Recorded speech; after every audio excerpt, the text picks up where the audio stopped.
நடிகரும் இயக்குனருமான தனுஷ் நடிகை நித்யா மேனனுடன் இணைந்து நடிக்கும் இட்லி கடை திரைப்படம் ஏப்ரல் 10, 2025 அன்று திரையரங்குகளில் வெளியாகும் என்று நேற்று அறிவித்தார்.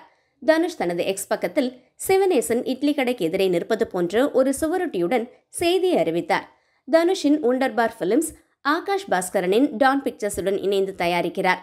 தனுஷ் தயாரிக்கும் 4வது படம் இட்லி கடை. இப்படத்திற்கு ஜி.வி. பிரகாஷ் இசையமைக்கிறார். சேகர் கமுல்லாவின் இயக்கத்தில் ரஷ்மிகா மந்தனா மற்றும் நாகார்ஜுனா ஆகியோருடன் இணைந்து தனுஷ் நடிக்கும் குபேரா படமும் முதலில் வெளியாகும் என்று அறிவிக்கப்பட்டது. ஆனால் இப்படத்தில் தேதி ஜூன் மாதத்திற்கு தள்ளி வைக்கப்பட்டுள்ளது. அஜித்தின் குட் பேட் அக்லி திரைப்படமும் ஏப்ரல் 10ஆம் தேதி வெளியாகிறது.